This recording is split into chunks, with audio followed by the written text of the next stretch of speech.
থাকবো। We want justice! We want justice! We want justice! আমি একটা কথা বলবো, আমরা একটা দুর্নীতিমুক্ত স্বাস্থ্য বিভাগ চাইছি, যেখানে আমরা কোনো ডাক্তার দেখাতে গেলে আমাদের পা না কাঁপে। আমাদের এখন ভয় হয় আমরা ঠিক জায়গায় যাচ্ছি। যা শুনলাম আমরা গত 10 বছরে যা হয়েছে পশ্চিমবঙ্গের মেডিকেল কলেজগুলোতে, এখন আমাদের ভাবতে হয় আমরা ডাক্তার দেখাতে যাব, মেয়েটাকে নিয়ে যাবো, বাবাকে নিয়ে যাবো, মাকে নিয়ে যাবো, কার কাছে যাবো?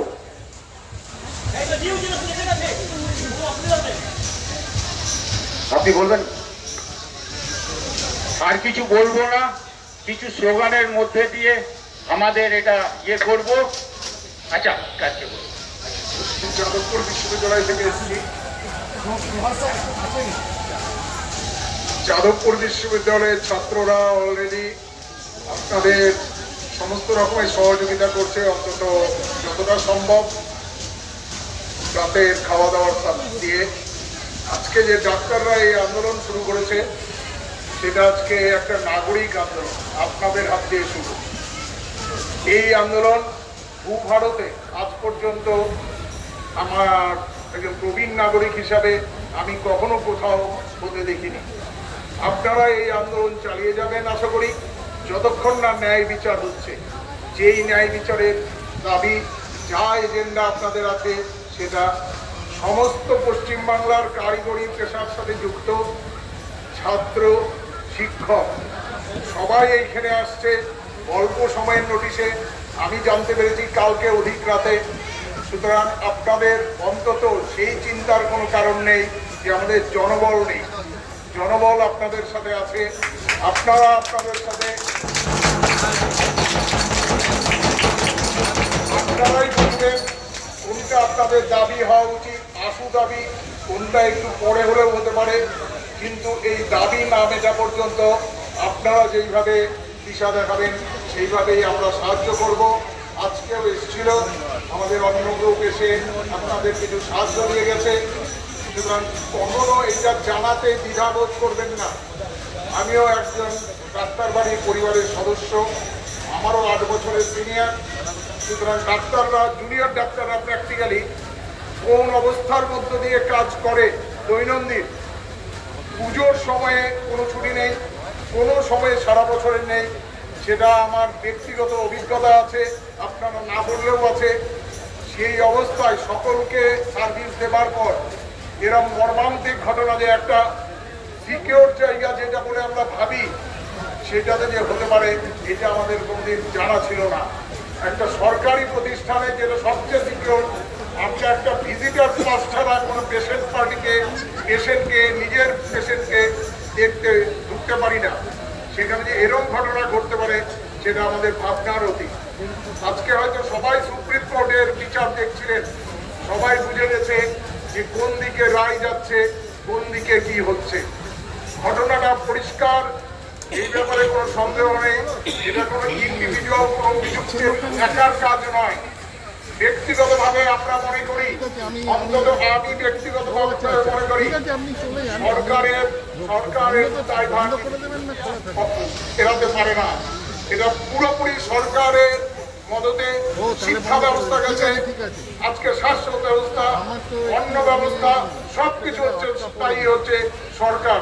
এখানে কোনো ইন্ডিভিজুয়াল হয়তো ডাইরেক্ট অভিযুক্ত থাকতে পারে, কিন্তু প্রচ্ছন্নভাবে পুরোটাই সরকারের দায়ী বলে মনে করছি। আপনারা সুস্থ থাকুন, আন্দোলন যেইভাবে যখন যেরকম ভাবে চলবে চলুন। আমরা সবসময় আছি, সবাই আছি, সাধারণ নাগরিক আছে। এই বলে আমার বক্তব্য শেষ করছি। Justice for RG Kar. We want justice. We want justice. We want justice. We want justice. আমাদের আরেকজন বলবেন দু একটি কথা। আমরা যখন এই কলটি পেয়েছি, সেই কলটিতে যেমন আমরা 14 তারিখে রাত্রে হাজার হাজার লক্ষ লক্ষ মানুষের একজন হয়ে এসেছিলাম, সেই রকম আজকেও আমরা এসছি, একসাথে পা মিলিয়েছি। আমি এসছি IIT খড়গপুরের একজন প্রাক্তনী হিসাবে। আপনাদের কাছে। আমরা যে জিনিসটা খুব ব্যথিতভাবে উপলব্ধি করছি, যেটা আপনারা আপনাদের দপ্তরে উপলব্ধি করেছেন, যে এক বিশাল মাফিয়া চক্রের মধ্যে আমরা পরিবেষ্টিত হয়ে গেছি। তাদের দাসানুদাস হিসাবে কাজ না করলে প্রতিটি পদক্ষেপে আমাদের অবিচারের সম্মুখীন হতে হচ্ছে। স্বাস্থ্য ব্যবস্থায়, স্বাস্থ্য দপ্তরে যেমন এই জিনিস আছে, তেমনি এই রাজ্যের প্রতিটি দপ্তরে, প্রতিটি ব্যবস্থার মধ্যে কিন্তু এই মাফিয়া চক্রের ঘুণ ঢুকে আছে। তাকে আমাদের সমূল উৎপাদন করতে হবে। আপনারা দেখেছেন এর আগে শিক্ষা ব্যবস্থায় কি হয়েছে। শিক্ষামন্ত্রী জেলে, শিক্ষা অধিকর্তা জেলে। আপনারা দেখেছেন খাদ্য দপ্তরের কি অবস্থা। আর একটা দপ্তর সম্বন্ধে তো সবাই বোধহয় ওপেন সিক্রেট হিসাবে ধরে নিয়েছে, সেটা হচ্ছে পূর্ত দপ্তর, যেখানে 25 থেকে 20% কাটপানি ছাড়া কিছু চলে না। সবাই স্বীকার করবে নিশ্চয়ই। এই সমস্ত জায়গায় কিন্তু মাফিয়া চক্র ঢুকে আছে। একে আমাদের নির্মূল করতে হবে। আপনাদের কাছ থেকে আমরা একটা প্রত্যাশা পেয়েছি, একটা উদ্দীপনা পেয়েছি। এই উদ্দীপনাকে আমরা প্রত্যেকটা জায়গায় কাজে লাগাবো। আরেকটা জিনিস বলি, আপনারা আমরা সবাই হচ্ছি সায়েন্টিফিক কমিউনিটির লোক, যাকে আমরা বলি S&T community, science and technology community. আমরা কিন্তু কোন রকম গুজব বা অনুমান বা এসবের বসে কাজ করি না। আমরা কাজ করি কিসে বিশেষে, আমাদের কাছে কতগুলো হাইপোথিস তৈরি হয়। সেই হাইপোথিসিস গুলো আমরা বিভিন্ন অপশন আমরা তৈরি করি। তার এগেনস্টে আমরা ডেটা কালেকশন করি, আমরা অবজারভেশন করি, আমরা অ্যানালিসিস করি, তারপর আমরা একটা লজিক্যাল কনক্লুশনে আসি। আমাদের আজকে লজিক্যাল কনক্লুশন কি বলছে, যে যে ঘটনা প্রবাহগুলো ঘটে গেছে, লজিক্যাল কনক্লুশন এই বলছে যে এই যে ঘটনা, বিশেষত আমি বলবো প্রমাণ লোপাটের যে ঘটনা, তার সঙ্গে প্রত্যক্ষভাবে শাসক শ্রেণীর কিছু লোক দায়ী, জড়িত। তারা হলে এটা হয় না। আজকে যারা এখানে সিভিল ইঞ্জিনিয়ার আছে, তারা এক বাক্যে স্বীকার করবেন, আমরা একটা ভাঙা দেয়ালের ছবি পাচ্ছি, যেখানে একটা কেবল ঝুলছে, একটা ইলেকট্রিকের বাক্স ঝুলছে, সুইচ বক্স ঝুলছে লাইভ। আমাদের প্রোটোকল আছে, যে সেফটি প্রোটোকল, যে কোন রকম লাইভ লাইন অপসারণের আগে কোন রকম স্ট্রাকচারে হাত দেওয়া যায় না। এই প্রোটোকল কে ভাঙলো? কে এই প্রোটোকলকে ভাঙতে নির্দেশ দিল? সেইগুলো তো বার করতে হবে। আমরা সিবিআই এর কাছে দাবি করছি তাই, যে যারা যারা এই কাজটা করেছে, ধরুন যে ঠিকাদার করেছে, যে লোকগুলো ওখানে ভাঙতে এসেছিল, তাদেরকে কেন জিজ্ঞাসাবাদ করা হচ্ছে না যে কাদের অর্ডারে তোমরা ভাঙতে এসছো? তোমরা তো জানো যে এটা এভাবে ভাঙা যায় না, তবুও তোমাদের কে বাধ্য করেছে এই জিনিসটা ভাঙতে? সেখান থেকে বেরো। আজকে দেখুন, যারা 14ই অগস্টে যে ছেলেগুলো এসে ওই ধরনের ভাঙচুর করলো, এই যে একটা পাবলিক প্রপার্টিকে ডিস্ট্রয় করলো, শুধু যে আপনাদের মঞ্চ ভেঙে দেয়নি, কিন্তু পাবলিক প্রপার্টিকে ডিস্ট্রয় করেছে, সেই যে লোকগুলো, সেই লোকগুলো তো আকাশ থেকে উদয় হয়নি, শাসকের গুন্ডা। তাদের তো কেউ ডেকে নিয়ে এসছে। কে তাদের ডেকে নিয়ে এসছে? সেই লোকগুলোকে কেন সিবিআই ডেকে এনে জিজ্ঞাসাবাদ করছে না? তো আমাদের সিবিআই এর কাছে এই জিনিসগুলোকে নিয়ে, এই দাবিগুলোকে নিয়ে সোচ্চার হতে হবে, যাতে সিবিআই প্রোঅ্যাক্টিভ হয়। নয়তো হয়তো দেখবেন, যেরকম কানাগলির মধ্যে আমরা জানি কিভাবে তদন্ত আস্তে আস্তে আস্তে আস্তে তদন্তকে সাপ্রেস করে দেওয়া হয়, নানান রকম লোভনীয় ব্যাপারের মধ্য দিয়ে তদন্তকে সাপ্রেস করে দেওয়া হয়, সেই বিষয়গুলো এখানেও আসছে। সুতরাং আমরা যদি প্রেশারগুলো না দিয়ে রাখি, কন্টিনিউয়াসলি না দিয়ে রাখি তাহলে আমরা সেই বিচার পাবো না। সেই জন্য সকলের কাছে আমাদের আবেদন, যেরকম আপনারা ডাক্তাররা করছেন সেরকম সমস্ত শুভবুদ্ধি সম্পন্ন মানুষ এই বিচারের আবেদনটাকে একদম নিজেদের চোখের মনির মতন করে রক্ষা করবে। ধন্যবাদ। আমাদের আর এক সহকর্মী বলবেন আপনাদের দু একটি কথা। গুড ইভিনিং, নমস্কার। আমি 2013 সালে WBUT থেকে অ্যাপ্লাইড ফিজিক্স নিয়ে পাস করেছি ইঞ্জিনিয়ারিং, কিন্তু দুর্ভাগ্য আমার যে আজকে আমি এই ব্যাচটা মাথায় দিতে পারলাম না, আমি জানতাম না। কিন্তু আমি ডে 1 থেকে আপনাদের পাশে আছি এবং এই আমার মাথার যে ব্যাচটি আছে এটা ঘামে জলে রোদে ক্ষয়ে যাচ্ছে আস্তে আস্তে, তবুও আমি এটা পড়ে আছি এবং পড়ে থাকবো শেষ দিন পর্যন্ত, যতদিন না আমাদের প্রাপ্য আমরা বুঝে নিচ্ছি। যতদিন পর্যন্ত আমরা আমাদের প্রাপ্য বুঝে নিচ্ছি, আমরা একত্রভাবে একসঙ্গে আর কি থাকবো। এবং এটাই আমাদের অঙ্গীকার, এটাই আমাদের মর্ম যে আমরা একত্রে সমস্ত কিছু নির্মূল করার সার্বন্তকরণের চেষ্টা করব, স্বাভাবিকভাবে আমরা চেষ্টা করব। এবং শুধু আমি যে এই আরজিকরের কেস নিয়ে কিংবা অন্ধ্রপ্রতি 18-19টি রেপ হয়ে গেছে বাংলার মধ্যে কয়েকদিনে, অত্যন্ত মর্মান্তজনক ঘটনা, এবং তার বিরুদ্ধে আমরা সবাই একত্রে বলার অঙ্গীকার রাখবো, অঙ্গীকারবদ্ধ হব। এবং আমি হাতিটির ওপরেও আর কি কাজ করছি।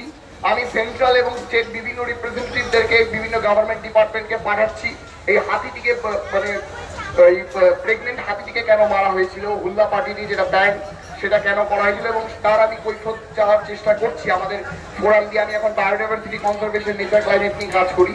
তো সুতরাং আমি সর্বন্তকরণে আপনাদের কাছে চাই, দাবি যে আপনারা সবাই একত্রে থাকি আমরা যাতে, এবং আমরা নিশ্চয়ই এর প্রতিকার পেয়ে ছাড়বো।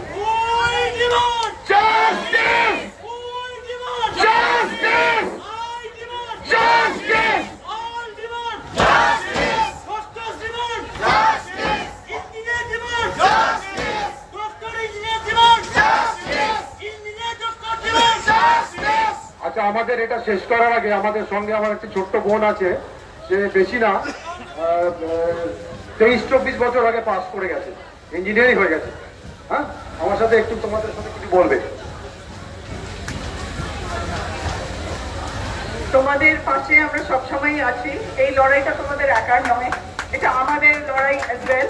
আমি যখনই তোমাদের দেখছি, আমার নিজের মেয়ে মেডিকেলের জন্য প্রিপেয়ার করছে, আমি ভয় পাচ্ছি, আমি রীতিমতন ভয় পাচ্ছি। আমি বলছি তুই কি অন্য লাইন দেখবি, বিকজ কোনো মানে আমি কোনো সার্টেনটি পাচ্ছি না যে সব ঠিক থাকবে। বাট তোমার এই লড়াইতে এটা জিততেই হবে, ভয় পেলে তো চলবে না, এটা আমাদের জিততেই হবে। এবং all the engineers, non-engineers, medical staff, non-medical, everybody is with you, and we all will work together and we'll win this. We have to win this. We will win this. And we will go to any extent that we can go against administration or whatever. যাদের বিরুদ্ধে আমাদের চলার কথা এবং lobby, সেটা আমরা করব।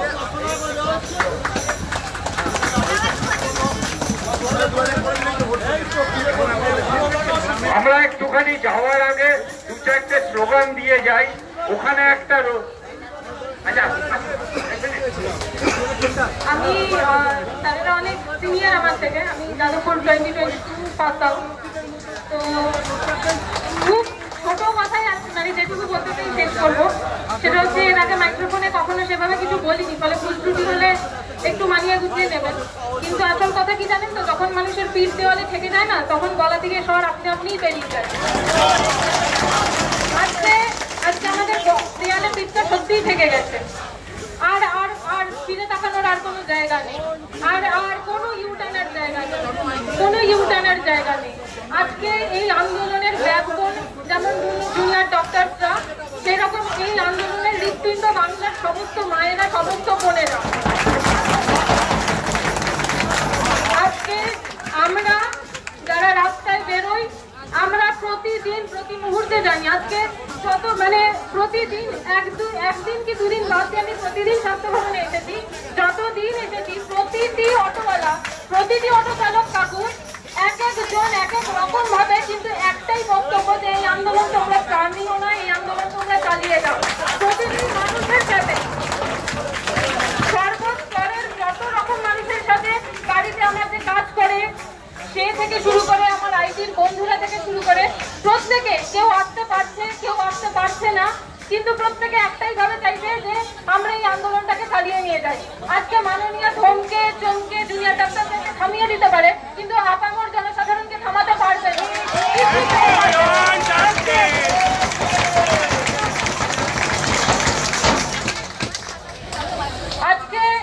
আজকে আমরা যদি কর্মবিরতি নিয়ে নিজেদের ক্ষেত্র থেকে নিজেরা স্যাক্রিফাইস করে আসি, ওনার বলার কিচ্ছু নেই, কিচ্ছুটি ওনার বলার নেই।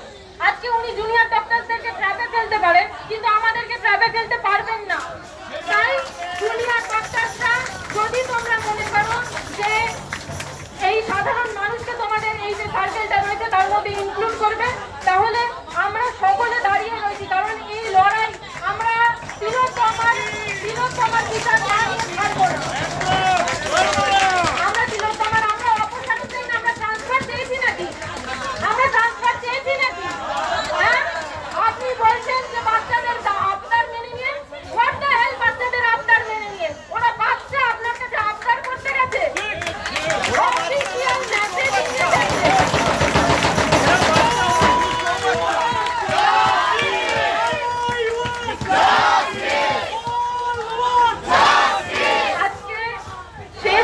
কথা বলে শেষ করতে চাই যে প্রতি রাতে আমাদের ঘুম হয় না শুধু তিলোত্তমার ক্ষতগুলোকে মনে করে। যদি কেউ ভুলে গিয়ে থাকেন, রাত্রিবেলা শুয়ে শুধু আর ক্ষতগুলো মনে করবেন। যদি না মনে করতে পারেন, আবার পুরনো টেলিকাস্টগুলো দেখতে থাকুন, পুরনো টেলিকাস্টগুলো দেখুন, তারপর মনে করবেন যে এর যে কালপ্রিট তাদের কি শাস্তি হওয়া উচিত, তার কি শাস্তি হওয়া উচিত। আমরা কেউ ফাঁসি চাই না, আমরা চাই প্রকাশ্য রাজপথে। আমরা মেয়ের জাত না, আমরা মায়ের জাত, আমরা ভয় পাই না তো। আমরা ওদের মতো কাল্পিক নয় কি রাতের অন্ধকারে একটা মেয়েকে 34 ঘন্টা ডিউটি করার পর যখন সে ক্লান্ত হয়ে তার রেস্ট রুমে তাকে সকলে মিলে সেখানে তাকে অসহায় অবস্থায় তাকে খুন করা যায়। আমরা চাই না, আমরা চাই প্রকাশ্য রাজপথে খুনিগুলোকে বের করা হোক, প্রকাশ্য রাজপথে। তার জন্য যত দূর অব্দি যেতে হয়, যদি নতুন বিলও আনতে হয় তাও আমরা আনবো। তার জন্য যত দূর অব্দি যেতে হয়, রাষ্ট্রপতি অব্দি যদি যেতে হয় তাহলে সেটাও আমরা যাবো। এর জন্য নতুন বিল আনবো। তিলোত্তমা থেকে ইতিহাস তৈরি হবে।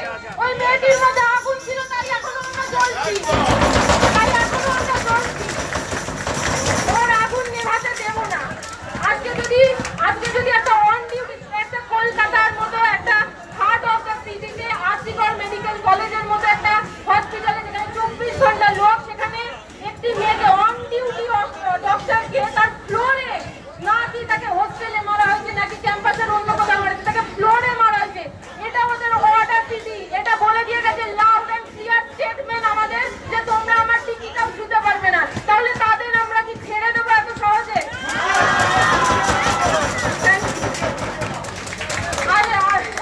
কিছু বলতে পারছি না অ্যাকচুয়ালি। আমার নাম ঈশিতা। বাকি জুনিয়র ডক্টররা পুরো ডিসিশনটাই নিচ্ছেন। আপনাদের কাছে রিকোয়েস্ট, কোনো মতেই হেরে যাবেন না আর হেরে যেতে দেবেন না। দরকার হলে আমরা সকলে আছি। আপনারা একটা প্যান জিপি ডাকুন, আপনারা সমাজের সকল স্তরের মানুষকে ডেকে। সেটা জানি খুব একটা সহজ কাজ নয়, আর সমাজের সকল স্তরের মানুষকে এক জায়গায় ডাকা বা একটা সেটা অ্যাকোমোডেশন করে। দরকার হলে আপনারা সেটা ডাকুন এবং আমরা সেখানে আসি। একটা আলোচনা সভার মাধ্যমে এই আন্দোলনকে আমরা কিভাবে আরো ফার্দার এগিয়ে নিয়ে যেতে পারি সেটা আমরা ঠিক করছি। Thank you.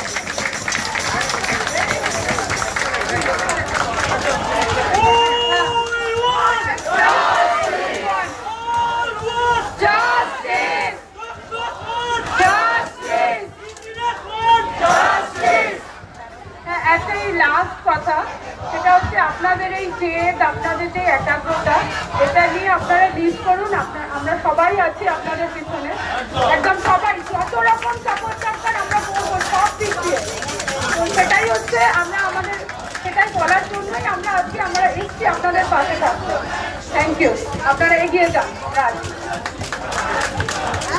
আরেকটা জিনিস বলতে চাই, আজকে এই ডাক্তারের এরকম হয়েছে 36 আওয়ার্স কাজ করার পর এরকম একটা ঘটনা ঘটেছে।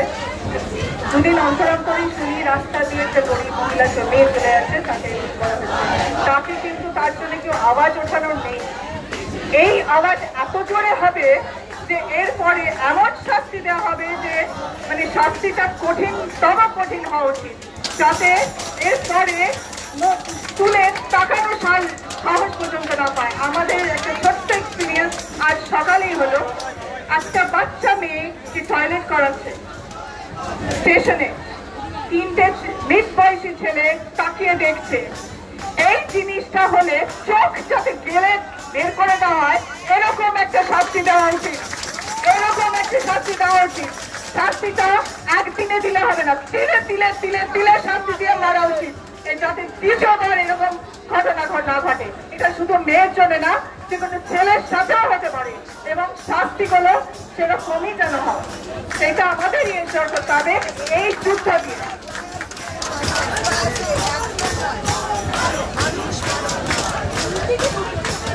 অনেক ধন্যবাদ সবাইকে।